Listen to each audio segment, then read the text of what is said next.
Welcome to the final session of today here on the main stage, and we're here to discuss women in tech, specifically the challenges faced by women, the opportunities available, plus insight and advice from female leaders in the industry. And joining me, I'm glad to say there's some very familiar faces, including Ash, who was just on stage. So Ash, please come and join us.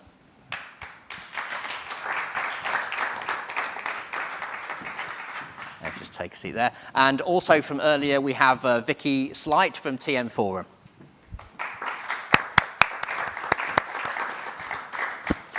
And completing our panel for today is Kerry Gilder, CEO of Colt.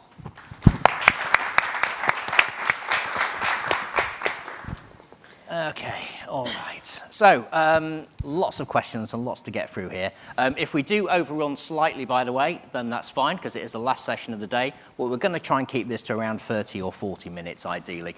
And again, if anyone has any questions on the floor, we will come to you at the end of the session if you just stick your hand up. Otherwise, I'll be receiving questions on my iPod, which I'll be sharing, mainly from our virtual audience as well. Okay, so let's start with Vicky. So you've got years of experience promoting diversity and inclusion in the tech industry, as we mentioned earlier. Has it been hard to get where you are today as a woman in a male-dominated industry? It's interesting because we were just kind of having this conversation. I think when I was younger, when I was starting out in my career, because I started out in product marketing, which is not quite the same as marketing and did tend to be kind of more male-led, and being in such a male-dominated environment was quite difficult. Now I don't think I notice it as much because things have changed slightly, but I don't notice it as much because I've found my own voice. Whereas before it was all about, making sure that you were wearing the right clothes, basically changing myself. I mean, I know I'm in trousers now, but for instance, I used to wear trouser suits as a rule because I didn't want anybody commenting on what I was wearing. And it should never have been about that. It should have been about my skill set. How can I grow? What am I working on? What my outcome, what my outputs. So it has been difficult, but I think I've learnt now you don't change. You just carry on delivering, and that's why I don't just promote diversity inclusion. I build it and I advocate for it as well. So, and I'll continue to do that. Yeah, there's a lot of head nodding going on. So Kerry, why don't you go next? Do you have a similar range of experience there? I started in tech, so my degree is in management information systems, and I had the luxury to start coding in COBOL, which many of you probably don't even know what that programming language is. But so I've always been also in very male-dominated environments, and when I moved into sales after about 15 years on the network engineering side, I started to see a little bit more gender diversity. But even then, it was limited because I was a systems engineer. So I was still architecting the networks, and I was still leading teams that were also heavily male-dominated. And at that point, it was my mission to start bringing diversity back into the mix. And from the first team that I led in sales, managing a huge account. It was actually the Quest account, which is now CenturyLink, which is now Lumen, in the United States. My mission was to actually ensure that I always had 50-50 diversity on my teams, and I have ever since. And Ash? Yeah, I think for me, I was really lucky. One of my kind of first big roles that I got was in the travel industry. And my boss, though, I was a vice president, he reported into the CEO, but he had a lot of strong female leaders. So I was very young, but he had a lot of strong females on his team. He had a pretty tough job because they were very strong, but for me, watching them, at an early stage in my career, it really kind of set me on the path. And, he used to say, Jen is really tough on you. And I'm like, no, the tougher she's on me, the more I'm learning. She's phenomenal. So for me, I found that I had that really, really lucky start. But then I think the one things I've learned throughout my career, and it is very male dominated because I build software, I'm passionate about technology and transformation.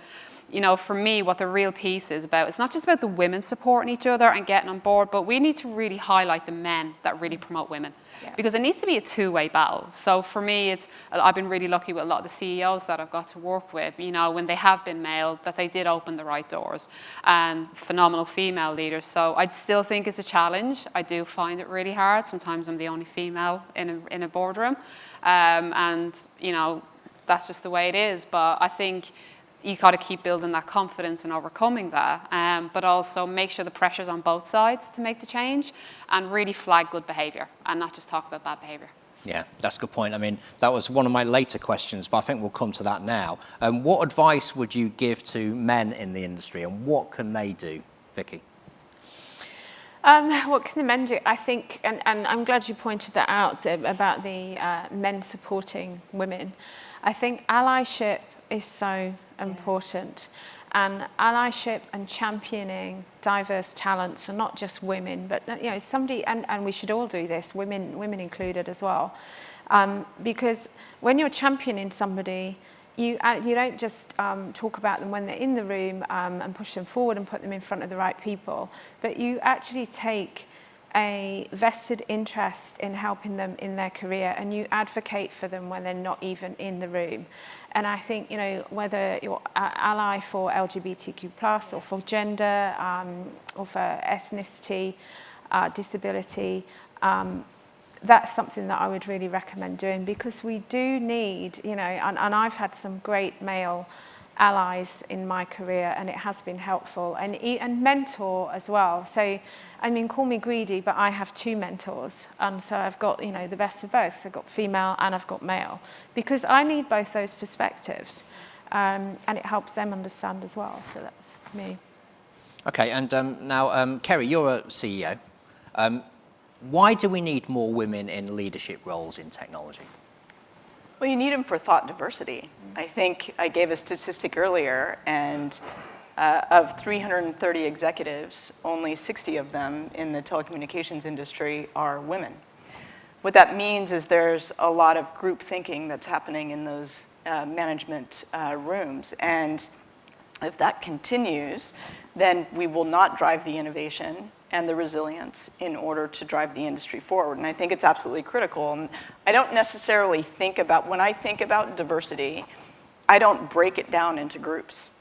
I think about the skills and the thought leadership that I need, and I think about how I can bring that into the equation based upon, you know, people's different perspectives and where they're coming from, and why they've come from it, and how that's going to help me make better decisions. I think there was someone who spoke earlier, though, and what they said is sometimes it makes it more difficult. Diversity makes things more difficult. And I will tell you that the conversations look like they're in a tornado sometimes, because they just keep spinning when you're in a diverse environment. But what falls out of the tornado it's a gold mine. Yeah. It's absolutely amazing. And what I find is when that decision or that outcome is delivered via a diverse team, then it actually is embraced 1,000 times more within the organization, and it's actually supported more by the leaders that actually made the decision. And there's no water cooler talk that happens in the background. So the reason that we need it going forward is for that. We need to be decisive. We need to be ensuring that we are asking the right questions, and we are challenging each other, but then at the end of the day, supporting each other with the final decisions when they're made in the boardroom. Okay, so Ash, I'm going to turn to you here. Is enough being done to actually address this imbalance? And if not, what should we be doing, or what could you do? Yeah, I do agree. Like, I think there's always room to do more, you know, because the numbers are saying it. Yeah. So, you know, there has to be a rule to do more. But I also believe, don't just put a woman in the room because she's female and you're doing a balancing act, because you won't get the business outcomes. I love the point you make about, like, skills, respect for knowledge, understanding why people are in the room. I would never want to be in the room because I'm a woman. I want to be in the room because I had the value and I understand and I'm passionate about the topic. So for me, I think it's all about understanding business outcomes and making sure you're getting enough perspectives. When I do a transformation project, yeah, I like to sit with the leaders, but I really love to sit in the business, because that's where you find out what people really feel and what people have to to do and where the real thing happened. My hardest job, as I told you, when I go back and go, do you see that thing? They're not doing that. This is what they do and here's why. But giving people a voice at every level is probably key. Like my CEO allows me to have a view on strategy of the business, you know, and regardless of where I sit, you know, he wants my opinion. And for me, that's what change is giving people a voice and giving a channel for voice, but not to tick boxes and change data. We want to see the output will be the data, and it needs to be measured. So for me, I think it's about making sure everything has a business outcome, people feel valued and have a voice, and the right person doing the right job. Vicky, do you feel there is an element of box ticking going on at the moment? Yeah, I do feel that there is in some organisations, but there are some that are leading the way. And you know, if you look at some of the big tech companies, you know, and even in terms of, you know, if we think about Colt, who are one of the leaders, but I'm sure even you would say, Kerry, that even Colt is not perfect. And you know, you just said there's room for improvement. But I have seen box ticking, and I've seen box ticking. Sometimes when I've been invited to speak to an event, it's because they want to talk, you know, I'm not there because I'm a transformation expert. I'm there because they want to talk to me about diversity. So I always do check. You know, we see events that happen and, you know, the box is ticked. We've got to make sure that we've got enough female speakers on panels, etc. It has to be the right people, but yes, there does need to be that balance, because otherwise you don't get the balance in the audience either. And you know, and it goes across all the different variants of diversity as well. So unfortunately, the box ticking's not going to go away for a while, and that's why, you know, with the work that we're doing, we're getting these metrics out there so that we can stop all of that. But this is a marathon, and it's not a sprint. Okay. Kerry, coming back to you again now. What's the biggest challenge that you have faced personally as a woman in tech? Well, I think the biggest challenge that I've faced is ensuring that it's a hard question to answer, I guess I would say, because I think there's challenges along the way. I think those challenges change dramatically depending on where you are in your career. So when you're early in the career, your challenge is just having a voice at the table. You need to earn the respect of the organization so that they actually can consider your ideas. And that's, you know, at the very beginning, building that confidence in the organization, in you as an individual. Then later on in your life, you move into management. Then you have two issues that are going on. One, are you earning the respect of your team, that for me was always mostly male? And are you earning the respect so that, again, your ideas are being considered as a certain part of the strategy of the company, and again, not just because you're ticking a box and you're the one female in the room. So I think there's challenges that everybody is going to have. There's challenges when you become a parent and you're trying to balance that environment at home and the environment in the workplace. And then there's challenges when you become an executive and you move overseas and you don't have any support at all around you. So, you know, I think challenges are very individual and they're very personal. And I think what you have to do is just, when you see them, recognize that more often than not, it's an opportunity for you to expand one way or the other. So would you say, and this is to everyone, would you say those challenges get harder as you progress in your career or as you climb the ladder?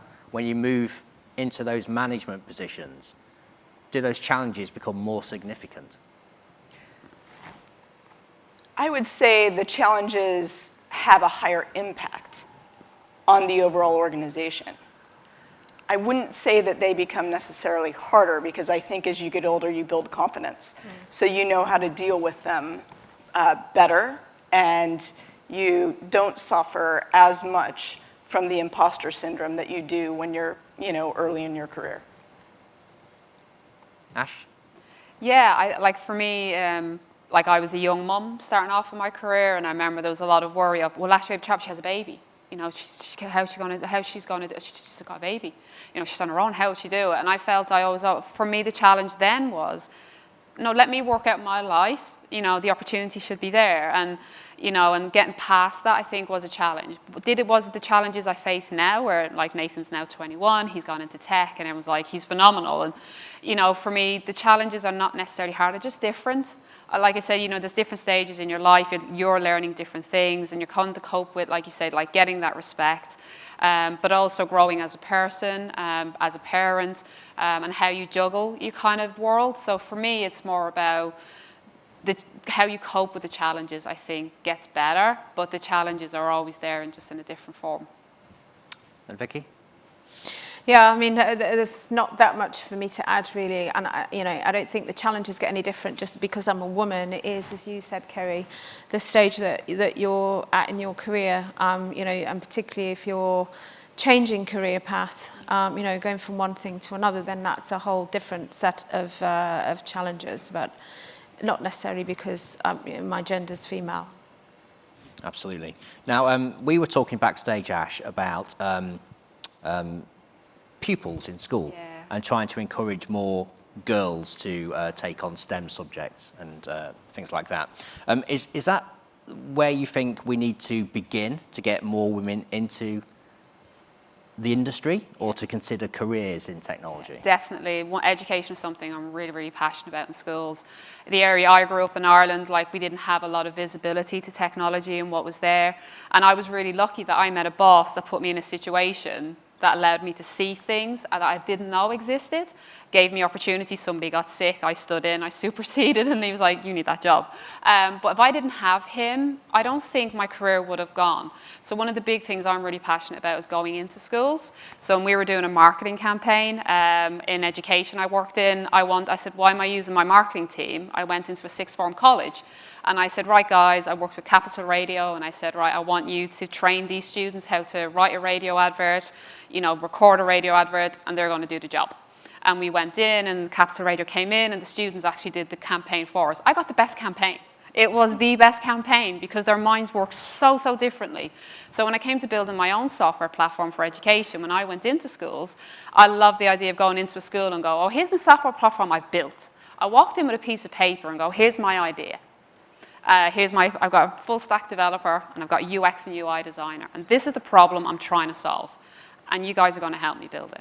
And it was male and female, but you know, the teachers would come up and we would never be able to do this.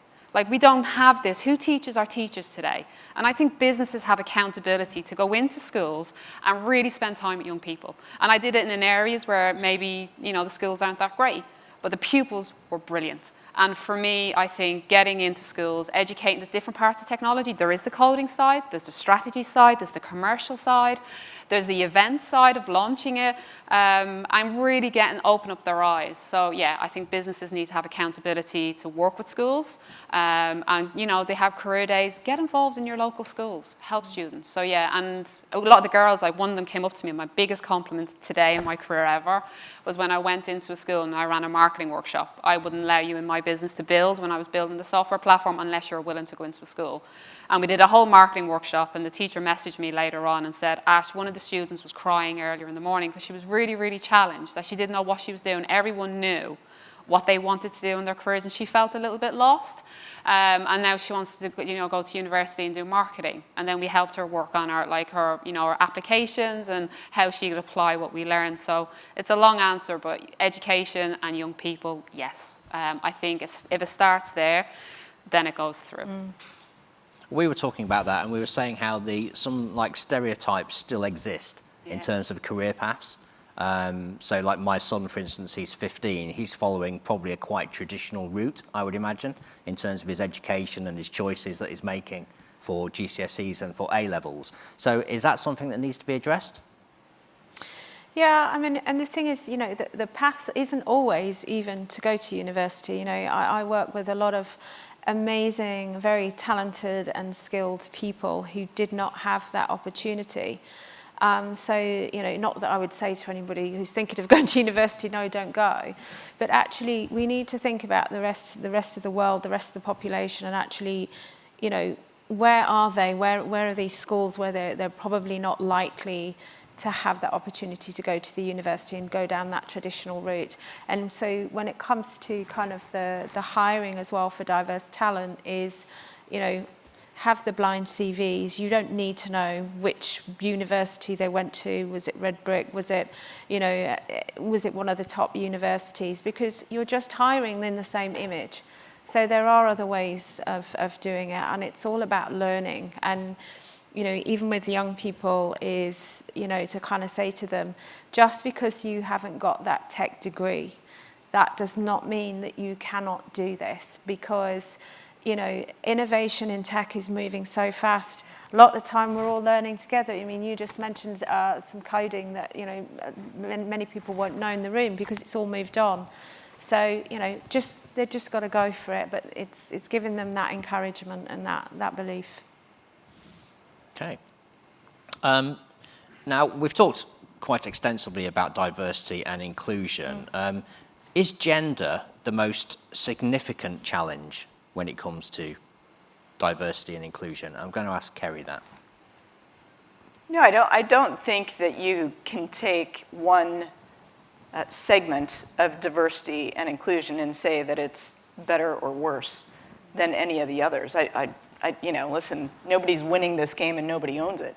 So we all have to understand that each one is different, and each one are going to have different challenges along the way. And companies need to recognize that at a very individual level in order for us to be successful. So absolutely not. I don't think gender is it. Gender is the easiest from a reporting and data perspective. And I think that's why we tend to lever on it. I think the other reason we tend to lever on it is because we know that 50% of the population plus is female. So there's quite a big group of individuals that we can pull from. Sometimes we can't see that disability in some of the other areas. Some people may actually look older or younger than they actually are. Some people will have disabilities, like the lady that was speaking earlier. We may not be able to see them. So I think the other ones are just harder from a data perspective to understand where we are on the benchmark to enable the interventions of change. Okay. I'm just going to throw this out now to the floor here. Does anybody have any questions that they'd like to ask? Okay, there's a few here. Could we just get a microphone over? Hi there. So Glenn White, CEO of BizClick, but even though we're talking on a global platform, I wondered whether here, because we're in London, we're in the UK, what do you think government should be doing as far as the education's concerned? Because I know from our perspective in Norwich, we struggle with many of the courses like digital and attracting them to the types of talent that we will need to hire in the future. So what do you think the mandate, before we go past the UK, what do you think the mandate should be for the UK government to do more to encourage the right level of education? I think for me, the big thing, and we know there's obviously a problem with teaching and people leaving the teaching sector. We know, and a lot of it is down because teachers don't feel supported, they don't feel connected.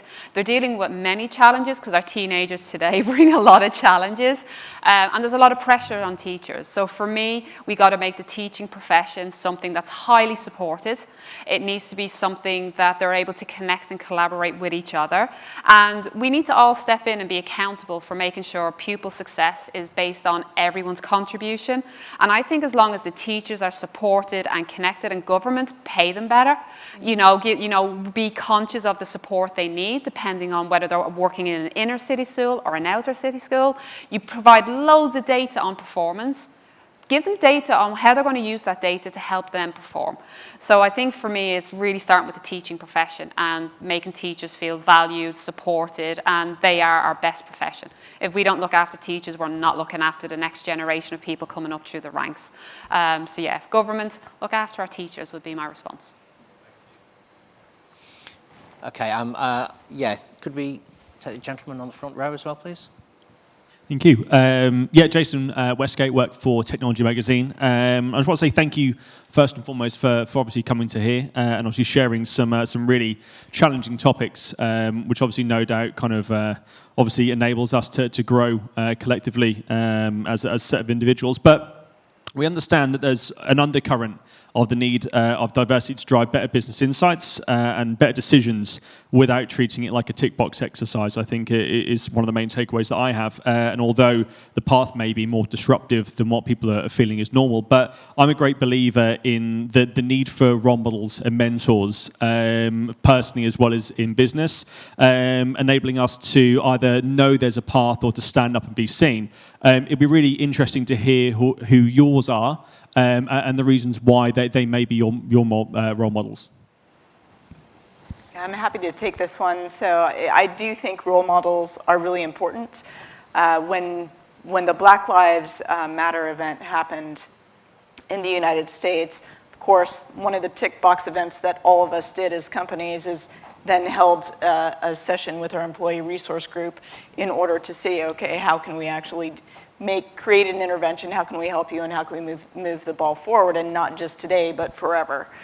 And one of the things that came out of that group in Colt was, we don't see anybody that looks like us up in management.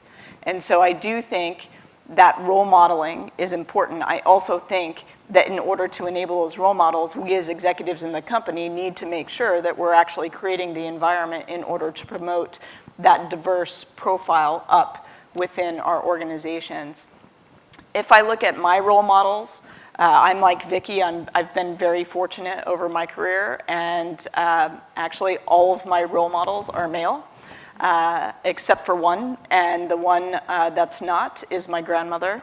And I think a lot of times we see role models in our own families. My grandmother worked in a mine during World War II, and she took over a huge part of running the mine, which was 100% male dominated at the time, to ensure that environment kept working, during a very tough time. And so she was the one who was able to show me, listen, women can do anything.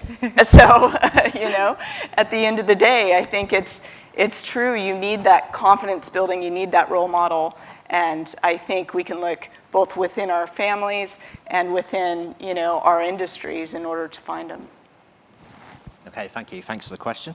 I'm just sort of distilling a few questions that have come in here. I know we're focusing on women in tech, but we have talked about diversity and inclusion as well. And some people are asking, how can those with disabilities hope to enter the industry? And then there's another one here that sort of relates to KPMG's announcement last week that they were going to hire 29% of people from a working class background, whatever that means. So how could people from a poor, like socio-economic background or from with disability, is there scope for them to get into the tech industry right now?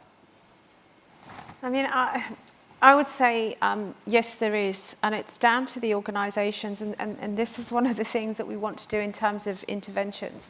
Even if you look at some simple things, and disability is across a very, very wide range, but even if you look at the Microsoft Office suite, there's so many things that can be turned on for better accessibility, and the same on the website, and it's just not there.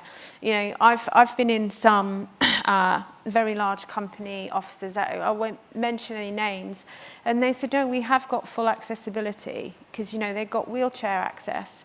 And I said, but when my colleague comes in, I said, what's the awareness? Because he's in a wheelchair, you can't shake his hand, he's got his full-time carer, and people will do one of two things. And I said, one is they'll try and shake his hand because that's the polite way of greeting someone, or they'll look away, ignore him if they don't have to meet him.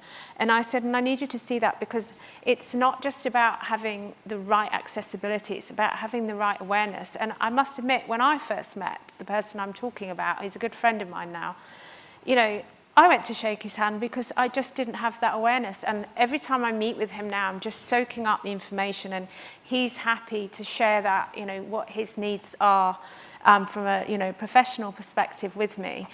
And I just become like a sponge because it's really important to me. So it is down to the organisations to actually go out and speak to these people. Reverse mentoring as well. And I don't care whether that's, you know, it's gender, or it's LGBTQ+, or it's disability, it's ethnic minority. The reverse mentoring can be good for both parties. So when it comes to, yes, they can get into tech, and I know a lot of people with disabilities that are in tech.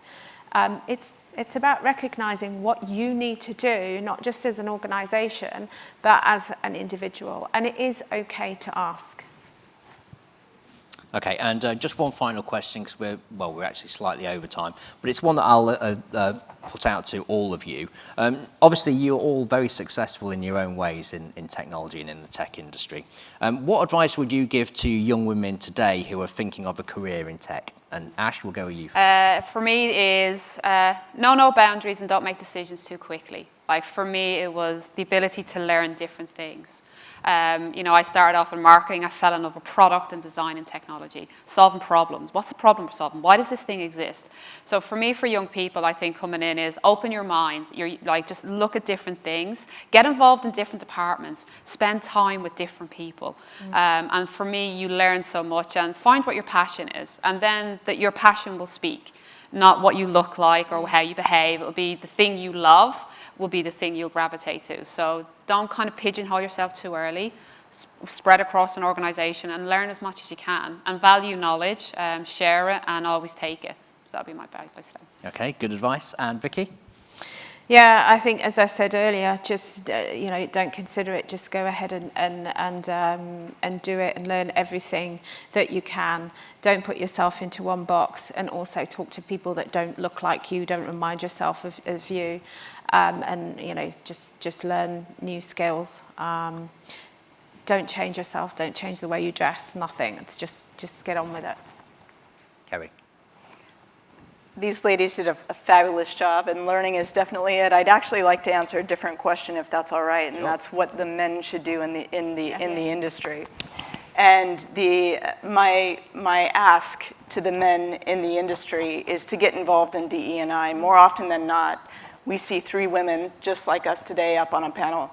I'd like to actually see men up on a panel. If you look at the civil rights movement in the United States, the only thing that changed, when real change actually started to happen, is when the majority got involved. So we need the majority involved. All of you men out there are the majority, and you're the ones who can actually enable the real change. So please get involved. Please take advantage of the IDS score. Please work with the TM Forum in order to understand how you can drive your organization to a higher level of profitability, drive more innovation, and ensure the resilience is there as we look to the future post-COVID. Yeah. Okay, all right, well, I think that's the perfect way, really, to end the day today, right?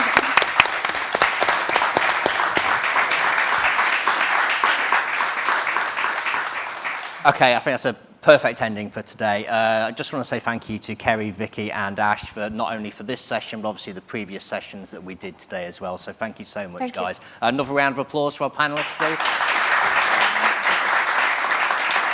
Thank you. Okay, I'm going to stay seated. That concludes the sessions for today. Thank you to all the speakers and everyone for joining us, both here in London at Tobacco Dock and also virtually around the world as well. We're heading now for an extended networking break, and we'll be back tomorrow for day 2 of Technology, AI and Cyber Live. So we'll see you all then. Thanks, everyone.